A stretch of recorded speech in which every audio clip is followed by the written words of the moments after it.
Welcome to day 106. Today we're going to be talking about First Samuel chapter 22 to 23 with three psalms in between or somewhere in there. We talked about how David was fleeing from Saul despite being a righteous person, not doing anything evil to him. Chapter 22 talks about David's 400 men. David therefore departed from there and escaped to the cave of Adullam. So when his brothers and all his father's house heard it, they went down there to him, and everyone who was in distress, everyone who was in debt, and everyone who was discontented gathered to him. So he became captain over them, and there were about 400 men with him. We jump to Psalm 57. It's prayer for safety from enemies. Be merciful to me, O God, be merciful to me, for my soul trusts in you, and in the shadow of your wings I will make my refuge. Until these calamities have passed by, I will cry out to God Most High, to God who performs all things for me. He shall send from heaven and save me. He reproaches the one who would swallow me up. God shall send forth his mercy and his truth. My soul is among lions.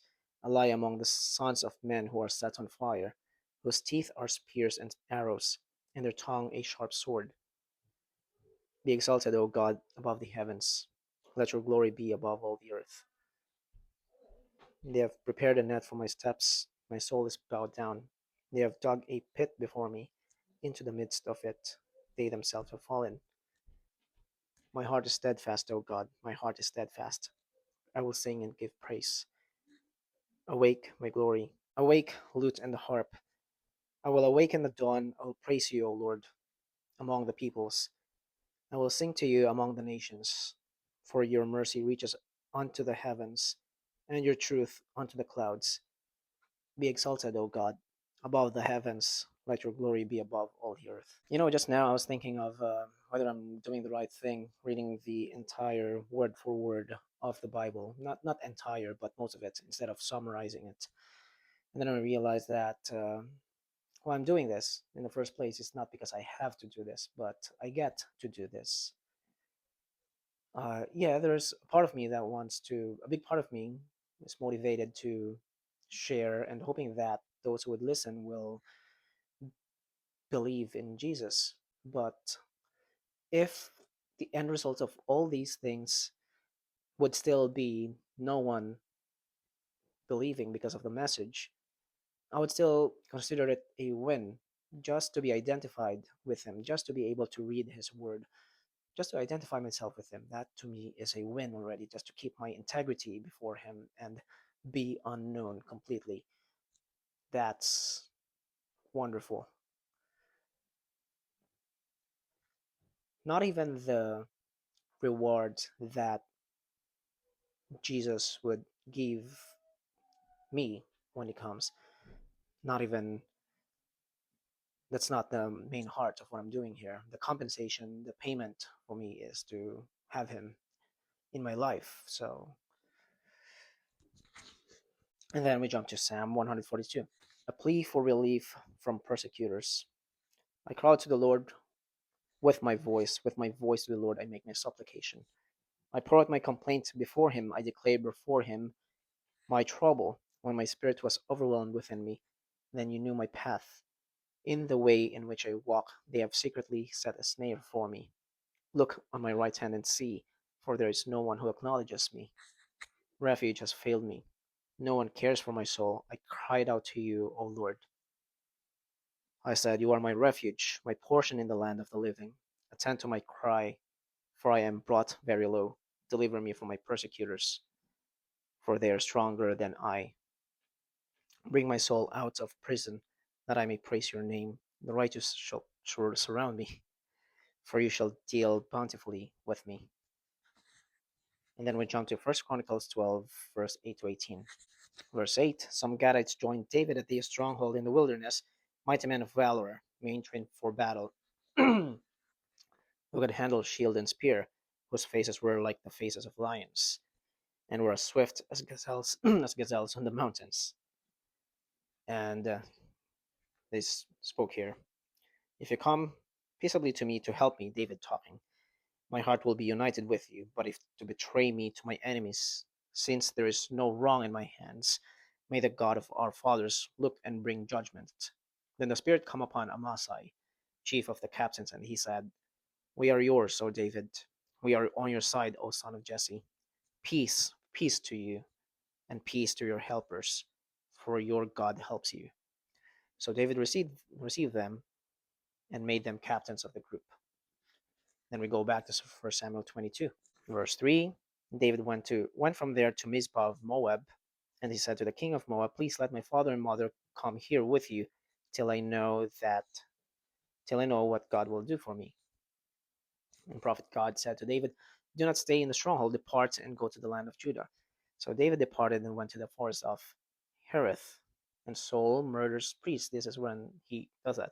When Saul heard that David and the men who were with him had been discovered, he was angry and he told his men, All of you conspired against me, and there is no one who reveals to me that my son has made a covenant with me, with the son of Jesse. And there is not one of you who is sorry for me or reveals to me that my son has stirred up my servant against me to lie in wait, as it is this day. Then answered Doeg the Edomite, the one that we mentioned previously, who was set over the servants of Saul, and said, I saw the son of Jesse going to Nob, to Ahimelech, to the son of Ahitub, and he inquired of the Lord for him, gave him provisions, and gave him the sword of Goliath the Philistine. So Doeg, verse 14. So Ahimelech answered the king and said, And who among all your servants is faithful as David? Who is this king's son in law who goes out at your bidding and is honorable in your house? Comment here. This testimony of David's character was true, and yet one spark of jealousy had inflamed Saul's imagination to an inferno of hatred. Verse 16, And the king said, You shall surely die, Ahimelech, you and all your father's house. Then the king said to the guards who stood about him, Turn and kill the priests of the Lord, because their hand also is with David, and because they knew when he fled and did not tell it to me. But the servants of the king would not lift their hands to strike the priests of the Lord. And the king said to Doeg, You turn and kill the priests. So Doeg the Edomite turned and struck the priests, and killed on that day 85 men who wore a linen ephod. Now, when, now one of the sons of Ahimelech, the son of Ahitub, named Abiathar, escaped and fled after David. And Abiathar told David that Saul had killed the Lord's priests. So David said to Abiathar, I knew that day when Doeg the Edomite was there that he would surely tell Saul, I have caused the death of all the persons of your father's house. Stay with me. Do not fear, for he who seeks my life seeks your life. But with me you shall be safe. And then he goes on to write Psalm 52, which I'm not going to go over right now. Chapter 23, David saves the city of Keilah. Then they told David, saying, Look, the Philistines are fighting against Keilah, and they are robbing their threshing floors. Therefore David inquired of the Lord, saying, Shall I go attack these Philistines? Comment here. David took the time to inquire of the Lord. Make sure you do not run ahead of him and presume that he will bless an endeavor simply because it seems like the right thing to do. Acknowledge him in all of your ways, and he will direct your paths. See Proverbs 3, verse 6. And the Lord said to David, Go and attack the Philistines and save Keilah. So David saved the inhabitants of Keilah. Now, when David knew that Saul plotted evil against him, he said to Abiathar the priest, Bring the ephod here. And David said, O Lord God of Israel, your servant has certainly heard that Saul seeks to come to Keilah, Keilah, to destroy the city for my sake. Will the men of Keilah deliver me into his hand? Will Saul come down as your servant has heard? O Lord God of Israel, I pray, tell your servant. And the Lord said, He will come down. And David said, Will the men of Keilah deliver me and my men into the hand of Saul? And the Lord said, They will deliver you. My takeaway here from all these jumping back and forth in the story of First Samuel and just different psalms that David wrote is that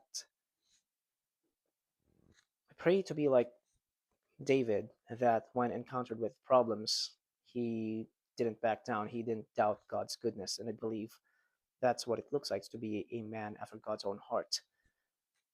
It must be hard because nowadays we think, I believe what Anselm said, that we reason because we believe, not the other way around. We believe because we reason. Our bias is that we see God's goodness all throughout.